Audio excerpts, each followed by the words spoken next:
And so, what was it? Last Saturday after the show, we had already seen it. Hmm. We had already seen it, but we wanted to make sure that everybody had a chance to see it. And apparently, a lot of motherfuckers watched this. But we wanted to talk about Prey for a minute. We mentioned that we were gonna watch it, and this is the next chance that we got to see everybody. So I wanted to do a small little discussion on Prey, not a full on review, but some praise, if you will. This was I'm loving how much success this movie is seeing, and that's Minus good. some of the bitching I'm seeing, I'm digging it too. Well, you know what? Okay, there were a few things that I kind of nitpicked about, like just personally watching it, but the more I thought about it, like really the only critique that I have, really the only critique I have is some of the CGI shit. It looks kind of eh. But the fact that it was straight to Hulu of all places, I mean, it makes sense why it was on Hulu, like, property wise. But uh I'm like, you know what? Like, it would be a valid complaint if this was a theatrical release, I feel, but the fact that it was just like, hey, we're putting this on Hulu, I'm like, you know what? Like, it's fine. And I I think a theatrical release of that, in hindsight, would have been very good for the studio, but the in fact I didn't hindsight, have to. you know what? I wonder though. I almost wonder because everybody says like, "Oh, it would have been great to see this in the theater," but if they had initially released in the theater, I don't know. I think if people would have combined the physical act of paying money and then seeing those type of effects on the big screen, they would have taken it more critical and gotten more pissed off as opposed to sitting at home, and they're like, the only thing that it's costing me right now is my time. That's fair. I will say, because we've glossed over it in the past before. The projector is gonna print things naturally darker anyway. Darkness kills CGI in a good way. Remember we talked about that with Hellraiser 4, I Mm. think it was, because of the 90s, or maybe it was Wishmaster, about how if you're going to use CGI, you have to use it in the dark most of the time and make sure that you can get the color gradients correct, because otherwise it will still stick out in the dark, but it's easier to hide bad CGI in the dark, or on VHS, whichever you want to do. I don't Hmm. recommend I don't recommend downgrading Prey to VHS to enjoy it, but I think it may have been okay. At the very least, not even the soundtrack to the movie, the sound design of it in a full Dolby Atmos That would have been good. surround sound. But no disrespect to the theater, because the theater and drive-in experience and all that, I'm still very pro. Hmm. You got a nice sound bar, or even better, a nice 5.1 receiver at your house, and you've tinkered with it enough to know exactly what those settings are to work with the acoustics of the room you're in, there's probably not a better way to watch it at that point. I'm digging it. Yeah. Yeah. Yeah. But no, really that's my only critique.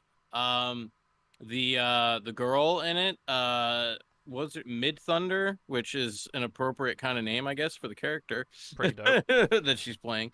But no, she was fucking awesome. Uh, I dug now. I I keep going back and forth on how I liked the appearance of the Predator itself. It makes sense because this is like what, like a couple hundred years before Arnie's out in the jungle. So Yep. and I understand that they're they're a species. They're not like carbon copies of each other either. Like they're gonna have, just like you look different from me, but we're both human. You know what I mean? So Right. it's like I understand that that's the thing, but I really dug the helmet though, like that, just like the actual. It looked tribal esque itself, even. It did. What up, Sparrow? Sparrow, welcome to the party, pal. We got something special planned for after the show tonight, so stick around. Um, I've been digging them suits and shit you've been wearing, sir. that that green suit got me a little jelly. I'm not gonna lie. I'm a little on the jelly side there. One of the critiques about the Predator that I saw, and this is no offense to anyone from there, but it was the Predator in Prey. You were right. That was what they said. They were like, because even in Predator 2, the Predators on the ship at the end all kind of look different, like they're from different places.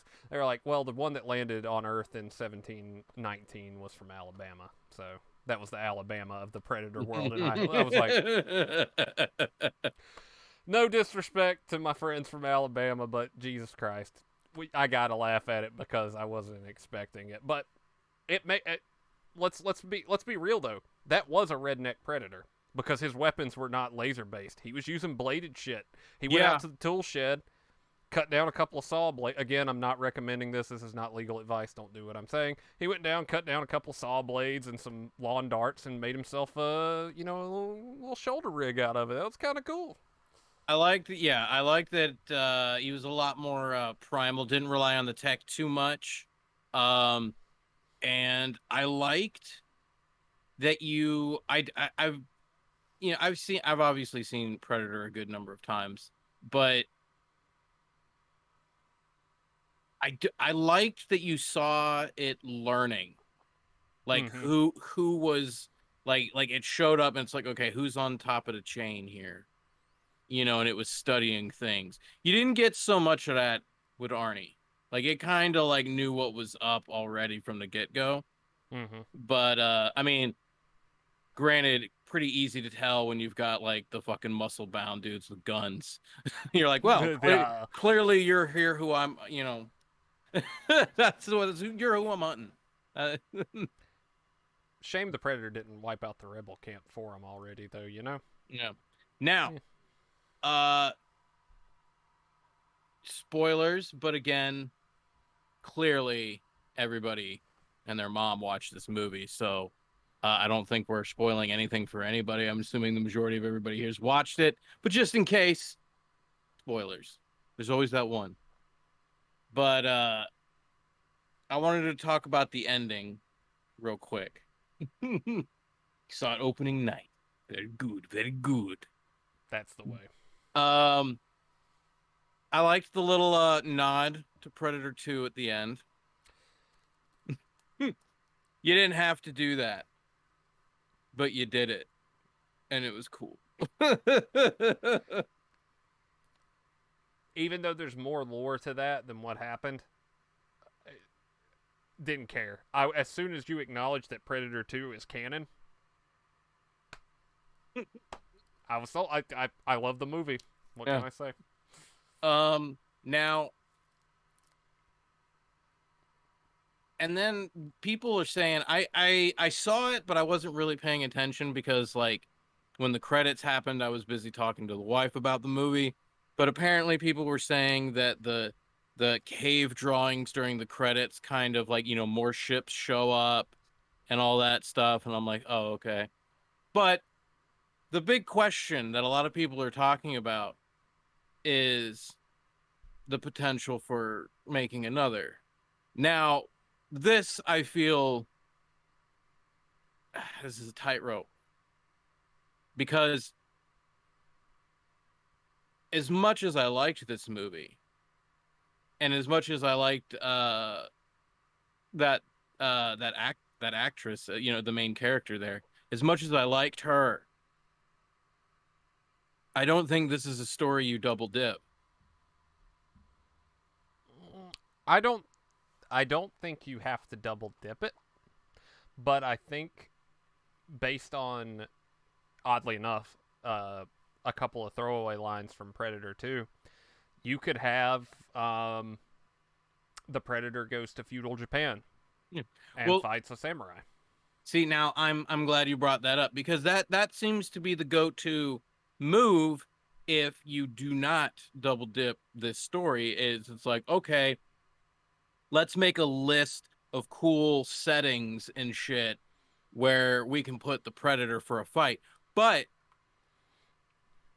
and that that's not a bad idea, but my only concern about that is you run a high risk, I feel, unless you get some real creative people in there. How, other than the setting, how's the samurai story going to be any different than Mid Thunder's story? How's everybody's story, going to be different? I have a solution to that, and I do like the idea of a miniseries spinoff. You could potentially just do short stories for each miniseries episode regarding Predator's hunts. But with the samurai one, some of the technology that was used, obviously the Predator is probably going to be killed in that one. So you do go the samurai route. The Predators that come by to pick up their boy that's been off by the samurai make note of the weapons that are used, and that shapes the next Predator set of weapons. Like they're probably going to do with this, that some of the shit that got used against the Oh, so you're underhandedly showing the evolution. of the Predator. Oh, okay. See, that's a fucking smart. Okay, I dig Because that. you could go this route. You could go Japan with a Ronin or a samurai, whatever. You could go probably World War II and do some funky shit out in Eastern Europe. I'd be all right with that. You could go Vietnam. You could go Spanish American War. You could go whatever. And you would have potential because projectiles were used against the Predator in this one. When only he had the little blade thing, well, maybe that's where your plasma caster comes from. And pirate predators is oh Jesus Christ. that's actually where the pistol comes from in the comic canon. He gets it I because the saw a predator little. I saves the saw a life. video where it was kind of showing some images and panels from the comic. I did see a little bit of that. And Interesting. let me be real with you. I love some pirates, so I'd be like, first day, popcorn in hand, my predator, lunchbox with me, and my hat and everything, ready to watch some pirates and some predator. Just saying, it prints money itself. But it's good. I'm glad that the Predator scored a win. Now, the last movie, apparently, I was interested in seeing the last movie. I've yet to actually see it, but I've heard a lot of interesting things about it. So, clearly they really really needed a win. And you know what? You know what I would like to see? As long as it was done in an actual cool, smart way, I would like them to try to take another stab at Alien vs Predator. But just we don't even really need people. I mean, I guess you could fit humans into the story, I guess, but just don't do the whole like whoever wins, we all lose. Like that's fucking stupid. Played out. But uh like because there was a lot of elements from that first AVP movie that I thought were cool. I liked the pyramid thing. Like I like it was cool looking, but then it got silly. It got silly. My complaint with AVP, besides the fact that it's a Paul Anderson movie around Resident Evil time, still like the first one though. AVP 2000 is one of the video games I grew up on. We used to just call it Alien vs Predator because, duh. Yeah. If you followed that story as a movie, you could keep the Colonial Marines in there because they're in the Aliens universe. And in a lot of ways, it reminds me of StarCraft, because the Protoss yeah. were kind of neutral. They didn't necessarily hate the Colonial Marines, but they really fucking hated the Zerg, and it became enemy of my enemy is my friend type deal. Do something like that with that, and you have a ton to branch off of at that point. Mm. But once again, the Good Idea Fairy showed up at Paul Anderson's writing room and said, well, we're going to take it this direction. No disrespect to the movie, because there is some good in it, but at the same time, I'm coming off of the high of playing, as Sparrow said, that classic game, and then I watch that and I'm like, something doesn't compute here. Right. Uh, damn. So, but no, I'm glad that Predator got a fucking win. I will be interested to see where they go from here. I don't want the success to go to their head, because then you're gonna put out something not great. Just to be like, okay, let's regroup. We saw something that worked. Let's learn from that. Why is that so difficult? Because people you'd like to do statistic, people just they don't do what they want to do. How often is it, especially when you watch direct? I'm not saying every director's cut is the way to go. Some director's cuts are way. I'm not saying that's the win every time, but more often than not, when somebody's told not to do something, but they're like, but man, my gut told me that I should have done that. That usually is the way to go about it. And so that unfortunately that doesn't get rewarded enough. So and especially when working with an IP such as that has like a history, you're like, well, you kind, even if it, I don't care, you got something like Star Wars, you got something like Predator, you got something like the Toxic Avenger. You still have to consider the franchise. Like, you can't shit on it. You got to think a little bit harder. Damn it, Toxie. Damn it. You had to throw that one in there on the heels of us getting another one after so many years. That one I'll be interested to see as well. We will be following your career with great interest. Yes.